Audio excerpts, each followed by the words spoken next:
तो उन लोगों ने फिर हमारे टेंट को फाड़ा, हमारी अच्छा। चीज़ों को नुकसान पहुंचाया, हमारे वॉलेंटियर्स को मारा।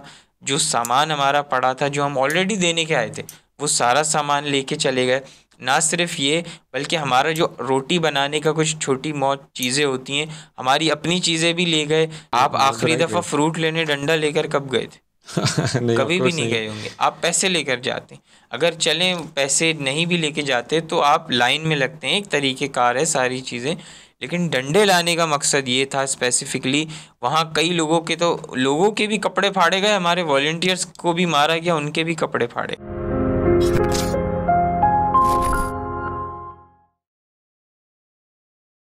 आज के शो में मेरे साथ एक बहुत ही ख़ास मेहमान मौजूद हैं। Quite young, quite energetic, inspiring personality, बल्कि यूँ कहा जाए कि हैं लोग वहीं जहाँ में अच्छे आते हैं जो काम दूसरों के, की ट्रू एग्ज़ाम्पल, की जीती जागती मिसाल, ह्यूमैनिटेरियन सोच रखने वाले हम्माद फाउंडेशन के चेयरमैन हम्माद तनवीर मेरे साथ मौजूद हैं। हम्माद भाई, वेलकम टू द शो। कैसे हैं आप?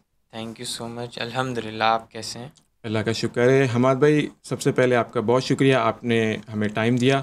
हम्माद फाउंडेशन आपका बहुत ही अच्छा चल रहा है माशाल्लाह, और बहुत नामवर फाउंडेशन अब तो बन गया है। तो सबसे पहले मुझे ये बताइएगा कि ये कैसे आपने इनिशिएट कैसे किया? देखिए, ये स्टार्ट किया था हमने अल्हम्दुलिल्लाह 2015 में। आज 2015 से है ये? जी, आज से ऑलमोस्ट कोई 8 साल पहले ये स्टार्ट किया था। और अगर इसकी बुनियाद मैं बताऊं तो मैं एक मेमन फैमिली से बिलोंग करता हूं। Oh wow. तो मेमनों के बारे में कहा जाता है कि बिज़नेस करना और चैरिटी करना उनके ब्लड में आता है। अच्छा, मैं भी मेमन हुआ। अच्छा। तो बस इसी चीज़ को घर में भी देखते थे चीज़ें कि बड़े हमारे इस तरह चैरिटी करते हैं और ज़्यादा इस पे फोकस रखते हैं, क्योंकि वो हमारी फैमिली में बड़ा एक इंटेग्रल पार्ट होता है, चैरिटी करना, सोशल वर्क करना एक कल्चर दूसरों का के लिए। पार्ट है मेमनों का, चैरिटी करना और फंड्स और इस तरह की एक्टिविटीज़ में बड़ा कंट्रीब्यूशन है सिस्टम में। बिल्कुल ऐसा ही है। तो बस उसी को देखा था और इसको एक लेके चले थे कि हमसे जितना होगा अपनी कैपेसिटी में रहते हुए लोगों की हेल्प करें। तो बस वही कर रहे हैं। सिंस 2015, उस वक्त आपकी एज क्या थी? इस वक्त तो माशाल्लाह आप क्वाइट यंग, उस वक्त तो बिल्कुल लाइक बच्चे होंगे। अभी मेरी एज है 23-24, तो आप उसको 8 से माइनस कर लें, मेरी मैथ्स थोड़ी ख़राब है। अच्छा, तो लाइक आप 15, 14, 16, 15, 15, 16 16, साल के होंगे 17। उस हाँ। वक्त। अच्छा अच्छा अच्छा। तो उस वक्त आपने मुझे ये पिच कैसे हुआ, मतलब आपको ये सोच कैसे आई कि एक फाउंडेशन बनानी चाहिए और कुछ इस तरह का काम करना चाहिए? कोई इंसिडेंट तो नहीं था ना, ज़ाहिर है आपने कुछ सोचा होगा। देखिए, इस वक्त जब मैं स्कूल में से अपना ग्रेजुएट हो रहा था स्कूल से, तो उस वक्त भी मैं यही सुनता था जो आज सुन रहा हूँ। हमारे टीचर्स आते थे कि पाकिस्तान में ये भी मसला है, ये भी मसला है, वो भी मसला है। लेकिन कोई भी ये नहीं बताता था कि इन मसले का हल क्या इश्यूज़ है? को हल कैसे किया जाएगा, इन इश्यूज़ का टारगेट क्या है जिससे ये मसले हल हो जाएंगे। तो उस फाउंडेशन को बनाने का बुनियादी मकसद जो ये था कि हम पाकिस्तान के लिए, लोगों के लिए जितना आसानी पैदा कर सकें वो करें, ताकि उनकी ज़िंदगी में कुछ तो आसानी पैदा हो। Very right. अच्छा, ये फाउंडेशन तो अपार्ट आपकी लाइफ से अगर उसको हम अलग करते हैं तो आपका कोई करियर होगा, कोई गोल होगा, कुछ एजुकेशन होगी, कुछ कर रहे होंगे, क्या एक्टिविटीज़ हैं अपार्ट फ्रॉम द फाउंडेशन? ये फाउंडेशन का जो काम है, मैं पार्ट टाइम जब टाइम मिलता है इसको ज़रूर टाइम देता हूँ। इसके अलावा मैं ज़ैबिस्ट का स्टूडेंट हूँ ओह गुड। और इंटरनेशनल रिलेशंस में मैं ग्रेजुएशन कर रहा हूँ, मेरा आखिरी सेमेस्टर होगा प्रोबेबली। और इसके अलावा मेरा एक स्पोर्ट्स का ऑनलाइन बिजनेस है, और ये चीज़ें हैं, बस चलती स्पोर्ट्स का रहती ऑनलाइन बिजनेस है? हैं जी। स्पोर्ट्स में आप क्या मतलब स्पोर्ट्स इक्विपमेंट्स? स्पोर्ट्स इक्विपमेंट्स भी हैं उसमें, स्पोर्ट्स वेयर भी है, ऑनलाइन है बेसिकली। तो इन्वेंट्री ये होता है कि कभी मैं कुछ ले लेता हूँ, कभी नहीं भी लेता। बॉलिंग मशीन और दूसरी चीज़ें, ये सब मिक्सअप करके इसको चलाते हैं। अच्छा अच्छा, वेल वेल गुड, बहुत आला बहुत आला। अच्छा, आपका मुझे थोड़ा सा बैकग्राउंड बताएंगे कि आपका मतलब brought up schooling right from the कब से है आपका? ये कराची में ही है सब कुछ या belong from somewhere else? Karachi में ही पैदा हुए थे, और 3 क्लास के बाद मैंने स्कूल से गैप ले लिया था और मैंने मदरसे में एडमिशन ले लिया था, जहाँ मैंने ऑलमोस्ट अच्छा कोई 5 साल पढ़ा है, कुरान हिफ्ज़ किया है। और उसके बाद मैंने ओ लेवल्स किया कराची कैम्ब्रिज स्कूल से। कराची कैम्ब्रिज स्कूल्स के बाद मैंने ए लेवल्स प्राइवेट किया है। और उसके बाद फिर मैं ज़ैबिस से ग्रेजुएशन कर रहा हूँ इंटरनेशनल रिलेशंस में। बिसाइड्स आपने हमाद फाउंडेशन को टाइम भी देते रहे और उसके छोटे बड़े प्रोजेक्ट्स करते रहे, इसी तरह है, राइट? बिल्कुल ऐसा ही है। जब स्कूल से ग्रेजुएट हुआ तो थोड़ी बहुत समझ आने लग गई थी कि इस तरह तो नहीं होगा, कुछ ना कुछ इस कंट्री के लिए कंट्रीब्यूट करना पड़ेगा। तो फिर 2015 के एंड में दिसंबर में इस फाउंडेशन की बुनियाद रखी। उससे पहले भी हम ये काम कर रहे थे, लेकिन वो उसका कोई बैनर नहीं था, उसका कोई नाम नहीं था, कोई टाइटल नहीं कोई रखा हुआ था टाइटल उस नहीं वक्त? था। अगर देखा अच्छा। जाए तो फिर इसको 10-12 साल भी हम कह सकते हो गए। अच्छा, काफ़ी अर्सा हो गया, मतलब you are getting good experience from this foundation. अच्छा, फाउंडेशन जब भी कोई बनाता है तो फाउंडेशन के रिसोर्सेज की कोई चैनल होता है, कोई तरीक़ेकार होता है, उसको अरेंज किया जाता है। तो आपके फाउंडेशन में रिसोर्स फंड्स मैनेजमेंट ये कैसे हो रहा है, कौन देख रहा है इसको? देखिए, जब हमने इसको स्टार्ट किया था ना 2015 में, तो हमारे साल के 2 प्रोजेक्ट्स होते थे। एक रमज़ान में हम करते थे, रिश्तेदारों दोस्तों यारों से डोनेशन पकड़ के ईद पे कुछ करते थे, और एक हम दिसंबर में ब्लैंकेट ड्राइव या कुछ इस तरह के 2 प्रोजेक्ट्स होते थे। लेकिन जैसे जैसे ये फाउंडेशन बढ़ती गई, हमारी टीम बड़ी होती गई, मेरे कज़न्स जुड़े, उनके दोस्त, मेरे दोस्त, फिर एक अच्छा हमारा नेटवर्क हो गया, अच्छा सर्कल हो गया। तो अब बजाय इसके हम लोगों को अप्रोच करें कि आप हमें डोनेट करें, वो हमें अप्रोच करते हैं। और यही हमारी फाउंडेशन की एक यूनिक चीज़ है कि अगर आप हमारे पेजेस पे भी जाएंगे तो आपको कहीं भी ये पोस्ट नहीं मिलेगी जहां हम लोगों से बेग कर रहे हों, उनसे भीख मांग रहे हों कि आप हमें डोनेट करें। हम ये कभी भी नहीं ओके, करते। You are not asking for funds. हम लोगों से पैसे नहीं मांगते कि आप हमें डोनेट करें। हम हमारे पास जितना बजट है, मेरे पास अगर 1000 रुपये हैं, हम 1000 रुपये में अपना प्रोजेक्ट डिज़ाइन करेंगे, लोगों को हम सोशल मीडिया पे अपलोड ओके, कर दैट्स देते हैं, वेरी वेरी और नाइस। लोग हमें खुद, अक्सर ऐसा होता है कि मुझे तीसरे चौथे रेफरेंस से लोग अप्रोच करते हैं कि हमें आपको डोनेशन देनी है, तो आप ये रिसीव कर लें। तो 8 सालों बाद आज हम यहाँ हैं जहाँ लोगों को लग रहा है कि हम बस एक कुछ वीडियोस के वायरल होने से यहाँ आ गए, ऐसा नहीं है।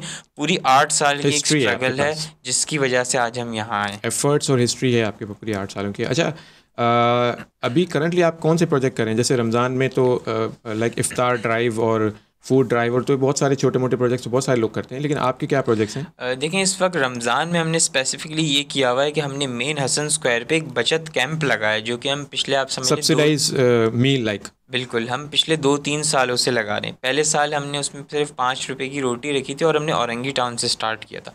फिर प्रीवियस ईयर हम इसको हसन स्क्वायर पर लेकर आए, और हमने उसमें 10 रुपये केजी सब्ज़ी और 10 रुपये केजी फ्रूट ऐड किया।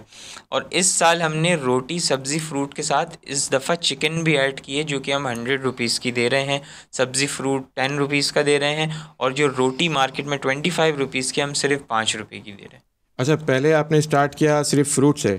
नहीं, पहले हमने सिर्फ रोटी से स्टार्ट किया। सिर्फ रोटी से स्टार्ट किया, फिर आपने आगे ग्रो करते हुए आपने उसके अंदर फ्रूट ऐड किया, फ्रूट ऐड, और अब आपने उसके अंदर चिकन ऐड किया। चिकन ऐड कर दिया। अच्छा, तो ये सब्सिडाइज जो मील है या ये मीट है और फ्रूट है, ये आप खुद ही बाय कर लेते हैं, खुद ही परचेजिंग कर लेते हैं देखिए, आपकी ये टीम? इस स्टॉल के पीछे ना पूरी हमारी एक टीम होती है, और 2 महीनों की एक वर्किंग होती है। इस ऑफ कोर्स। स्टॉल को अगर मैं बात करूं स्पेसिफिकली, तो 25 से 30 लोगों का ये बैकग्राउंड पे काम होता है, जब जाके स्टॉल शाम में इस काबिल होता है कि 800 लोगों की कैपेसिटी को वो सर्व कर सके, जिसमें कुछ लोग, करंटली यू आर सर्विंग 800 लोग? 800 लोग डेली के हमारे सर्व होते हैं, जिसमें कभी 700 भी हो जाते हैं, 750 भी हो जाते हैं, कभी 850 भी हो जाते हैं। अच्छा, तो गुड। डेली की कैपेसिटी हमारी वेरी करती है अकॉर्डिंग टू द बजट, क्योंकि आपको पता है मंडी के रेट्स ऊपर नीचे चलते रहते हैं। सही सही सही। अच्छा, आपकी टीम के अभी आपके साथ कौन लोग हैं? आप तो हेडिंग तो हैं, आप हेड कर रहे हैं, लीड कर रहे हैं, आपके साथ कौन है, आपके करीबी लोग हैं? टीम कहाँ से मैनेज हुई? हमारी टीम की अगर मैं बात करूं तो ये फाउंडेशन 7 लोगों के नाम पे रजिस्टर्ड है, जो कि नॉर्मली अगर आप रजिस्ट्रेशन कराने जाते हैं फाउंडेशन, तो वो एटलीस्ट 7 लोग मांगते हैं। उन 7 लोगों में अगर मैं बात करूं तो मेरे सारे दोस्त हैं और उनके दोस्त हैं, तो हमने मिला के एक टीम बनाई है। और जो यहाँ जिनको हम कंपनसेट नहीं कर सके, उनको हमने अपनी एरिया वाइज टीम्स का हेड बना दिया है, ताकि उनका भी कुछ कंट्रीब्यूशन कंट्रीब्यूशन आ रहे। जाए। बिल्कुल। अच्छा अच्छा, रोटी बैंक एक प्रोजेक्ट था आपका, या आई डोंट नो अभी भी है या नहीं है, इसमें क्या, इसकी क्या स्पेक्स क्या है? देखें, कराची में ना हम लोग पिछले 3 सालों से 5 रुपए की रोटी दे रहे हैं, और अभी लास्ट मंथ ही हमने उसको 10 रुपए का किया है, क्योंकि जो की बोरी हम 50 किलो की 2500 रुपये की लेते थे, आज वो 7,500 रुपये की हो गई है, 5,000 का इंक्रीज़ आया। तो वो साल के 12 महीने सफ़ेद पोश लोग, उन लोग जो महंगाई में 25 रुपये की रोटी नहीं खरीद सकते, गैस इतनी महंगी हो गई, आटा महंगा हो गया है, तो बड़ा मुश्किल हो जाता है गुजारा करना, स्पेशली सैलरीड क्लास का। तो हमारी कोशिश है हम उनको टारगेट करें और साल के 12 महीने सस्ती रोटी के प्रोजेक्ट्स हम उन सफ़ेद पोश लोगों के लिए दिन सुबह से लेके शाम तक जारी होते हैं, 3 जगह लोकेशंस पे, जिसमें एक औरंगी टाउन है, एक डालमिया शांति नगर है, और एक रोटी बैंक हमारा मूविंग कार्ट है जो कि अभी हसन स्क्वायर पे भी लगा हुआ है। वो जहाँ गरीब बस्ती नज़र आती है वहाँ रुकता है, रोटी प्रोवाइड करता है, सेटअप क्लोज करता है और वापस आ जाता है। अच्छा, ये 3 जगहों पे रोटी थ्रू आउट द ईयर चल रही है, सारा साल कंटिन्यू चल रही है? ये सारा रोटी साल बैंक चल रही है पिछले 3 साल। अभी कितने की रोटी है इसमें? अभी इसमें हम 2 रोटी बैंक्स पे 10 रुपये की रोटी दे रहे हैं और एक रोटी बैंक पे हम 5 रुपये की रोटी दे रहे हैं। टोटल कितनी रोटीज़ आप लोग तीनों का मिला के अगर देखें? तीनों की मिला के अगर मैं बात करूं तो एक रोटी बैंक की अगर मैं स्पेसिफिकली बात करूं तो 700 रोटीज़ पर डे की निकलती हैं एक रोटी बैंक से। तो ये ऑलमोस्ट आप समझ लें दिन की 2000 से 2500 के बीच में हमारी रोटी की कैपेसिटी है, तीनों रोटी बैंक्स को मिलाकर। और अच्छा, और इससे काफ़ी लोगों की ना सेविंग भी हो जाती है, क्योंकि अगर आप नॉर्मली मार्केट में रोटी लेने जाते हैं आपको 25 रुपीज़ की इस वक्त तो पड़ती है, 25 रुपए की और 30 रुपए और की भी अगर है। आप सुबह भी 10 लेते हैं, रात को भी 10 लेते हैं, तो आपका 2500 के हिसाब से आपका अच्छे खासे पैसे बन जाते हैं। लेकिन अगर आप हमारे रोटी बैंक से लेते हैं तो आपको पर रोटी पे 15 रुपीज़ की सब्सिडी मिलती है। मंथ के एंड में जब आप टोटल करते हैं तो आपके अच्छे खासे हज़ारों रुपये सेव होते सेव हैं। होते हैं, बिल्कुल। अच्छा, वो सफ़ेद पोश आदमी क्या करता है, उसी हज़ारों रुपये से अपने बच्चों की स्कूल फ़ीस भी भर लेता है, बिजली का बिल भी भर लेता है, अगर उसके माँ बाप बीमार हैं तो माँ बाप की दवाई भी ले सकता है। हाँ, तो काफ़ी सेविंग है, अच्छी सेविंग है। ऑफ कोर्स एक रोटी एक रूटीन की खाना है, सबका रोज़ का है, तो उसमें से छोटा छोटा भी होता है तो बड़ा बन जाता है at the end of the month.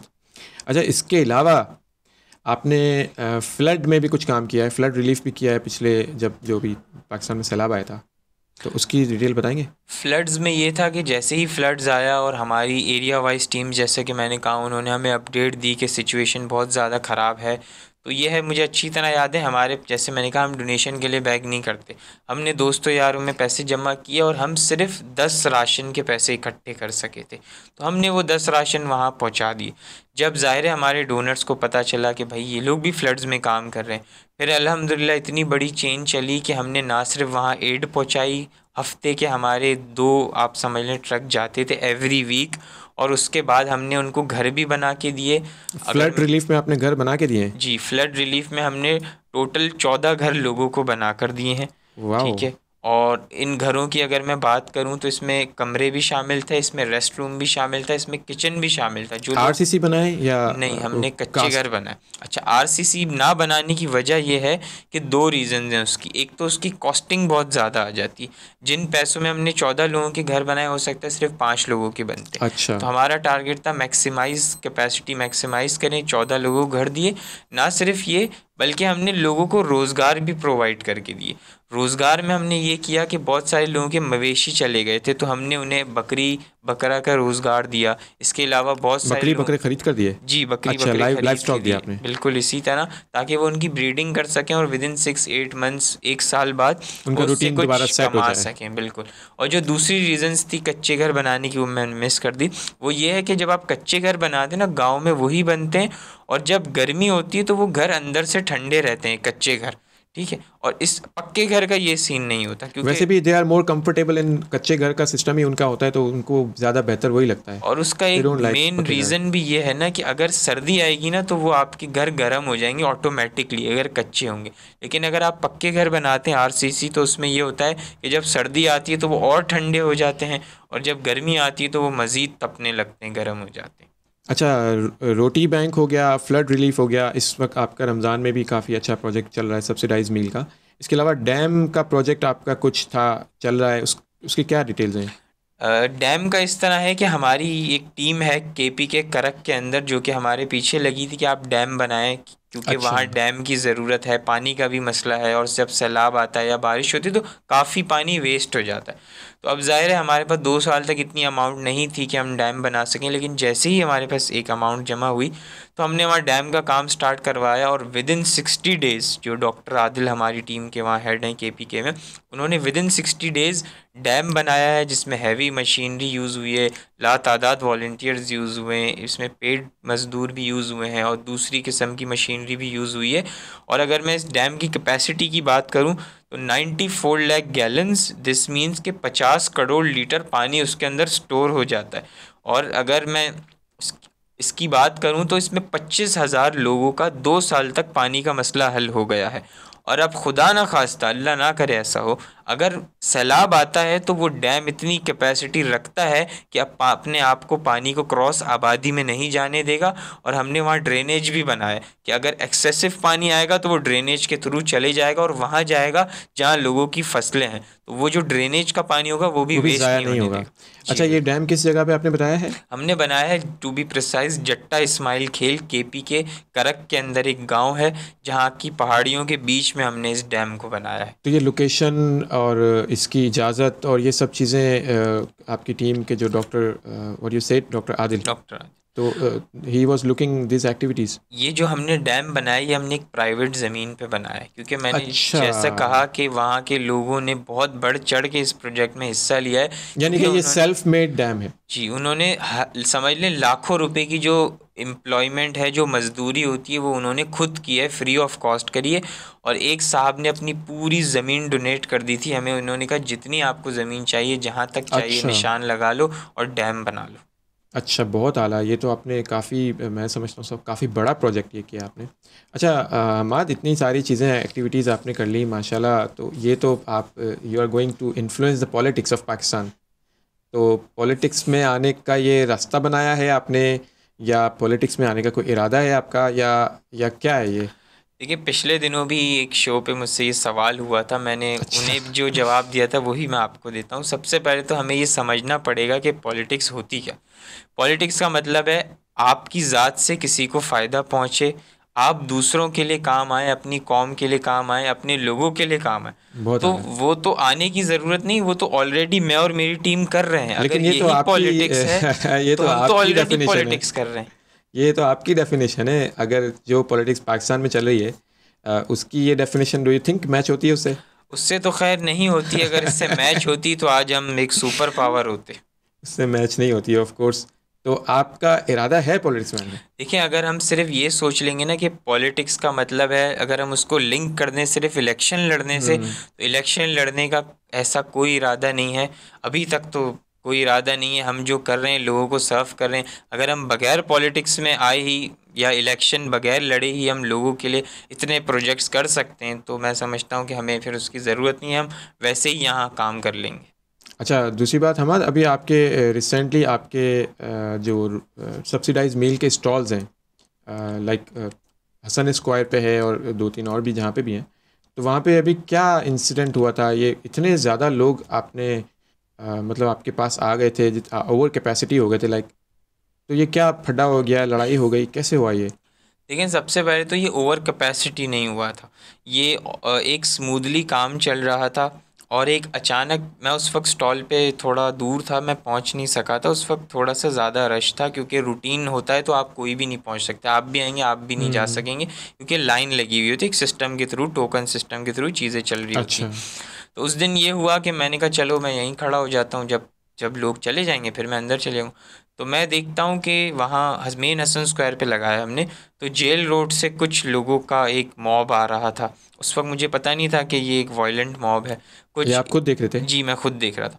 ईसा नगरी से कुछ लोग आ रहे हैं और हसन स्क्वायर की यार तीनों क्यों साइड आए से वो? लोग आ रहे थे। मतलब उनको क्या फ़ायदा मिला? मुझे नहीं समझ आती कि ये तो मतलब ये तो उनके भी फ़ायदे की चीज़ थी कि वो आपके पास आएँ और अपना खाना लेके जाएँ, और अ, ऐसा क्यों करेगा कोई?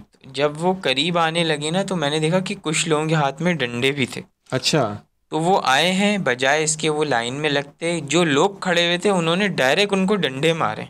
जब जाहिर जो है, लोग लाइन बना जी के जी जी लेने के जी लिए आए हुए थे फूड? बिल्कुल, जब 4-5 लोगों को डंडे लगे हैं तो वो आपस में वहाँ एक लड़ाई शुरू हो गई। जब आपस में लड़ाई शुरू हुई तो आवाम डिस्पर्स होना शुरू हुई। जब आवाम डिस्पर्स होना शुरू हुई तो उन लोगों ने फिर हमारे टेंट को फाड़ा, अच्छा, हमारी चीज़ों को नुकसान पहुँचाया, हमारे वॉलंटियर्स को मारा। जो सामान हमारा पड़ा था, जो हम ऑलरेडी देने के आए थे, वो सारा सामान लेके चले गए। ना सिर्फ ये, बल्कि हमारा जो रोटी बनाने का कुछ छोटी बहुत चीज़ें होती हैं, हमारी अपनी चीज़ें भी ले गए। जो हमारा टोकन का सिस्टम होता है, यहाँ तक टोकन का सिस्टम छोड़ें, जो टोकन होते हैं छोटे छोटे, वो टोकन भी उठा कर ले गए वो लोग। अच्छा। तो इससे ये प्रूव होता है कि सो जो सैड। बंदा डंडे लेकर आया है वो खरीदने नहीं आया, वो यहाँ का नज़्म ज़ब्त खराब करने आया है। उसकी सिर्फ एक ही नीयत है कि अगर कराची के लोगों को, पाकिस्तान के लोगों को कुछ रिलीफ मिल रहा है तो ये उससे देखा नहीं गया। साइमल्टेनियसली ये मुस्तफ़ा हनीफ के स्टॉल पर भी ऑन द सेम डे हुआ था या आगे पीछे कुछ था? ये उनके स्टॉल पे भी सेम डे हुआ था, सेम टाइम हुआ था, अच्छा। और एक ही तरीके से इट हुआ वाज था। Like a planned activity. बज़ाहिर तो यही नज़र आ रहा है कि ये प्लान्ड एक्टिविटी है, क्योंकि एक साथ दोनों जगह होना, मुझे नहीं लगता कि ये कोइंसिडेंस हो सकता है। हाँ बिल्कुल, ऑफ कोर्स, क्योंकि इस तरह से होना, जैसे कि आप बता रहे हैं कि डंडे लेकर आ गए थे और सारा सामान आपका लेके चले गए और एक मतलब हैप-हैज़र्ड कर दिया पूरा सिस्टम को। बिल्कुल ऐसा ही है, क्योंकि देखिए ना, वही बात है कि अगर आप और मैं भी कोई चीज़ घर से बाहर लेने जाते ना, तो हम डंडे लेकर नहीं जाते। हाँ ऑफ कोर्स, आप द आखिरी राइट दफ़ा वे। फ्रूट लेने डंडा लेकर कब गए थे? नहीं, ऑफ कभी भी कोर्स नहीं नहीं। गए होंगे। आप पैसे लेकर जाते हैं। अगर चलें पैसे नहीं भी लेके जाते तो आप लाइन में लगते हैं, एक तरीक़ेकार है सारी चीज़ें। लेकिन डंडे लाने का मकसद ये था स्पेसिफ़िकली, वहाँ कई लोगों के भी कपड़े फाड़े गए, हमारे वॉलंटियर्स को भी मारा गया, उनके भी कपड़े फाड़े गए। तो आपने कोई लीगल एक्शन कंडक्ट कुछ करवाया, एफआईआर वगैरह या पुलिस कुछ एक्टिविटी इस तरह की ये रिपोर्ट? इंसिडेंट जैसे ही हुआ था, मैंने 15 पे कॉल की, हमारी टीम ने भी 15 पे कॉल की। उन्होंने कहा कि हम एहलकार भेज रहे हैं। काफ़ी देर बाद उनके एहलकार आए, वहाँ पर पहुँचे, जब सब और कुछ हो चुका था उसके जी, बाद आए सब होंगे। कुछ हो चुका था। फिर उन्होंने कहा कि ये नफरी बहुत ज़्यादा है और शिरपसंद अनासर हैं। उन्होंने ऐसे मेरे कंधे पे हाथ रखा, बोला आप फ़िक्र ना करें, हम मज़ीद नफरी लेकर आ रहे हैं। लेकिन वो उसके बाद से अभी तक नफरी लेकर आए नहीं है। लेकिन मीनवाइल ये हुआ है कि हमने आप थाने में रिक्वेस्ट जमा करवा के बातचीत करके 2 सिक्योरिटी एहलकार हमें अल्हम्दुलिल्लाह मिल गए हैं, जो कि अब सिक्योरिटी दे रहे हैं, और उस दिन के बाद से ये सारा सिस्टम अल्हम्दुलिल्लाह स्मूथली चल रहा है। जिस स्टॉल पे हुआ था वहाँ पे आपको सिक्योरिटी के एहलकार मिल गए? बिल्कुल, वहाँ पे 2 से 3 पुलिस सिक्योरिटी? सिक्योरिटी के, पुलिस के एहलकार अच्छा। मिल गए, और ये सिस्टम वापस जारी व सारी और स्मूथली जारी है। तो ये आपने पहले नहीं इस तरह का सोचा कि यार कुछ सिक्योरिटी होनी चाहिए, या आपके अपने वॉलंटियर्स ही एटलीस्ट इतने इक्विप्ड होते कि कुछ अगर डिसिप्लिन से खिलाफ कुछ होता तो उसको मैनेज करते? देखिए, जब ये क्योंकि सारा ये तो काम तो ऐसा है ना कि जब आप इसमें कोई भी चीज़ सब्सिडाइज दे रहे होंगे या फ्री दे रहे होंगे तो जाहिर है लोगों का तो वो होगा। और यहाँ तो होता ही इस तरह से, इस तरह की बहुत सारी पिछली एग्जांपल्स भी मौजूद हैं। मुझे याद है एक दफ़ा ऐसा हुआ था कि फैज़ान मदीना में कोई मजहबी इज्तिमा हो रहा था और उसमें इतना बड़ा हादसा हुआ था कि आई थिंक कि शायद सैकड़ों लोग उसमें, ख़वातीन और बच्चे समेत, शहीद हो गए थे उस एक्टिविटी में। तो इस तरह की चीज़ें पाकिस्तान में, कराची में होती रहती हैं। इसके लिए तो पहले से सोचना चाहिए, पहले से प्लानिंग करनी चाहिए थी। देखिए, जब ये इंसिडेंट हुआ और वहाँ फिर पे, रमज़ान और फिर इस रोज़े की हालत और ये सब चीज़ें, इट्स नॉट जस्ट ईजी। देखिए जब ये इंसिडेंट हुआ था ना, हमारे 15 लोग वहाँ पर ऑलरेडी मौजूद थे। और ये पिछले साल की अगर मैं बात करूँ तो पिछले साल हमारे पास 8 लोग थे। इस साल हमने 7 लोग और बढ़ा के इसको 15 कर दिया था। और जब ये इंसिडेंट मैं आपको जब बता रहा हूँ कि ये हुआ, तो हमें इस चीज़ का अंदाज़ा ही नहीं था। क्योंकि देखिए, मैंने बताया कि हम ये 3 सालों से ये सब्सिडाइज चीज़ों पे काम कर रहे हैं। तो हमारे तो वहमो गुमान में भी नहीं था कि ये होने वाला है, और हमारी लोग भी बड़े थे ना, उनके वहमो गुमान में था। क्योंकि ज़ाहिर है, अगर हम भी डंडे उठा के आवाम को डंडे मारने लग जाएं, फिर हम में और उस वायलेंट मॉब में कुछ फ़र्क नहीं रहेगा। तो हमारे वॉलंटियर्स ने मैक्सिमम ये किया कि जितना हम रेजिस्ट कर सकते थे हमने किया। और उसके बाद जब हमने देखा कि वो डंडे बरसा रहे हैं हमारे ऊपर, तो मैंने कॉल करके उन सबको ये इंस्ट्रक्शन दी कि आप लोग हट जाएं, जो ये चाहते हैं इनको करने करने दें। दें। तो इनके हाथ जो आया, जो वो चोरी कर सकते थे उन्होंने किया। इसमें कुछ लोग ऐसे भी थे जो सिर्फ खड़े होकर देख रहे थे। अगर वो चाहते तो वो भी उसमें से चोरी कर सकते थे। अच्छा। लेकिन वो सफ़ेद पोश लोग खरीदने आए थे, वो चोरी करने नहीं आए थे। अगर वो भी उनकी तरह वायलेंट मॉब होता तो वो भी हमारे लोगों को मारते। ये जो आप समझ लें कि नज़्म ज़ब्त ख़राब करने की कोशिश की, एक स्पेसिफ़िक ग्रुप ऑफ पीपल था। ये सारे लोग जो वहाँ थे उन्होंने नहीं किया। अब इससे देखें नुकसान क्या हुआ। नुकसान ये हुआ कि एक सफ़ेद पोश आदमी को मैसेज गया कि इनके स्टॉल पे बदनज़मी होती है और इस तरह की चीज़ें होती हैं। और 2 से 3 दिन हमारा स्टॉल बंद भी रहा। तो इसमें डायरेक्टली और इनडायरेक्टली नुकसान उस सफ़ेद पोश का ही हुआ। हाँ क्योंकि बिल्कुल। हम तो यहाँ प्रॉफिट कमाने बैठे नहीं थे, हमें तो अब सारी चीज़ें देनी ही थी। इसमें नुकसान सबसे ज़्यादा सफ़ेद पोश को हुआ। लेकिन जैसे कि आपने कहा कि लीगल एक्शन, तो उसमें यह है कि बिल्कुल, हमने थाने में रिक्वेस्ट दी थी लीगल एक्शन की, लेकिन फिर जब एक हमारी मीटिंग हुई तो हमने ये डिसाइड किया कि हम उन्हें माफ़ करते हैं। अच्छा। माफ़ करने की वजह ये है कि अमेजिंग। हमारे नबी सल्लल्लाहु अलैहि वसल्लम पे भी ताइफ पे हमला हुआ था। हम्म। उनके जो शूज़ थे वो खून से भर गए थे। हम्म। अल्लाह ने एक वही नाजिल की कि अगर आप हुज़ूर सल्लल्लाहु अलैहि वसल्लम हुक्म करें तो इन पहाड़ों के बीच में इन लोगों को हम गर्क कर दें। लेकिन उन्होंने कहा मैं इनको माफ़ करता हूँ। लेटर उन सारे लोगों ने हुज़ूर सल्लल्लाहु अलैहि वसल्लम के हाथ पे बैत करके मुसलमान हो गए थे। तो ये चीज़ ज़हन में रखते हुए हमने उन तमाम लोगों को माफ़ किया। हम उनके लिए दुआ गो भी हैं, और ये है कि इंशाल्लाह इसको हमने अच्छी प्लानिंग से, अच्छी मैनेजमेंट से और बड़े पैमाने पे इस स्टॉल को लॉन्च भी कर दिया, और अल्हम्दुलिल्लाह सारी चीज़ें अब स्मूथली चल रही हैं। अच्छा हमाद, मुझे सबसे लास्ट में ये बताइएगा कि इस इंसिडेंट के बाद आप गवर्नमेंट से आप क्या कहना चाहते हैं कि ये किस उन गवर्नमेंट का कोई रोल नहीं है इसमें? देखिए, गवर्नमेंट का रोल तो ये था कि एटलीस्ट आपको प्रोटेक्शन देने का तो रोल बनता ही है। प्रोटेक्शन देने का बिल्कुल रोल बनता है। हमने उनसे रिक्वेस्ट की थी, देर आए दुरुस्त आए, फाइनली हमारे पास 2 एहलकार 3 एहलकार पहुंचा दिए गए हैं। लेकिन मज़ीद भी मैं डिमांड करूंगा कि हमें सिक्योरिटी दी जाए, क्योंकि अगर हमें सिक्योरिटी दी जाएगी तो हम और कैपेसिटी को बढ़ा देंगे। ठीक है, एक साइड तो ये हो गई ना। दूसरी साइड अगर आप अपनी एंड से भी देखें तो अगर आपके पास कैपेसिटी है 800 लोगों की या 800 पैकेज आपके पास है देने के लिए लोगों को, तो आप उसको पहले से ही लोगों को इस तरह से प्लान करें कि आपके पास 800 थैले या 800 बैग लेने के लिए कोई आपके पास 8000 लोग ना आ जाएं, 5000 लोग ना आ जाएं, तो फिर तो ये इनडिसिप्लिन एक्टिविटी होगी। तो इसके लिए आपने क्या किया हुआ है? देखिए, इसके लिए सबसे पहले तो मैं आपको ये बात वाज़ेह कर दूं कि हमने कभी भी ये दावा नहीं किया कि हमने करोड़ों लोगों के को ऐड ना कर ना ना दिए ना, हैं यू आर नॉट कराची में। डूइंग, आप दावा नहीं कर रहे, आप क्लेम नहीं कर रहे, बट आप इसमें प्रिवेंशन भी तो नहीं कर रहे ना। मैं आपको प्रिवेंशन की तरफ भी मैं आ रहा हूँ। सबसे पहले तो हमने ये कहीं भी कोट नहीं किया कि हमने जो है ना पूरे जितने भी पाकिस्तान की आवाम है हम उसको एड पहुँचा रहे, नहीं। हमारी एक लिमिटेड कैपेसिटी है, हम एक छोटे सा ग्रुप ऑफ पीपल है, दोस्त यार मिलके हम काम कर रहे हैं, और हमारी नीयत ये है कि हमने लोगों की हेल्प करनी है अल्लाह की रज़ा के लिए। अब आपने इसमें कहा कि ये स्मूथली होने चाहिए, 800 लोग 8000 लोग। आपको मैं इनवाइट करता हूँ, आप आइए कल हमारे स्टॉल पर और आप देखिए कि कितना मुनज़्ज़म तरीके से काम हो रहा है। कितने बजे स्टॉल ऑन होता है? हमारा स्टॉल ऑन होता है 3 बजे। कल चलते हैं मुझे भाई हम। डन हो गया, कल आप आएँ 3 बजे, और कल ना आए 2-3 दिन बाद बगैर बताए आएँ हमें। अच्छा। हमारा सिस्टम ये होता है, हम पहले टोकन इशू कर देते हैं। टोकन हम ओके। उन जब टोकन इशू हो जाता है उसके बाद हम डिस्ट्रीब्यूशन स्टार्ट करते हैं। तो जो आने वाले दूसरे लोग होते हैं हम उनसे ये इल्तिजा करते हैं कि देखें टोकन 3 बजे बढ़ते हैं और आज के टोकन ख़त्म हो चुके हैं। लेकिन ज़ाहिर है गुर्बत बहुत ज़्यादा है, बहुत लोग परेशान हैं, तो लोग उसी उम्मीद में होते हैं कि नहीं ये झूठ बोल रहे हैं, अभी और टोकन देंगे।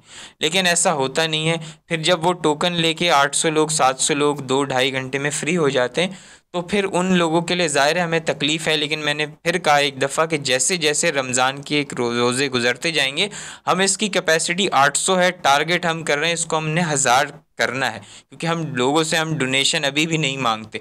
कभी कभी ऐसा होता है, अक्सर लोग हमें फ्रूट और चिकन अपने हमारे स्टॉल पे पहुंचा के जा रहे होते हैं, तो उससे ये होता है कि जो लोग खड़े होते हैं उनको भी हम फिर प्रोवाइड कर देते हैं। और इंशाल्लाह आने वाले दिनों में हम इसकी कैपेसिटी बढ़ाएंगे भी।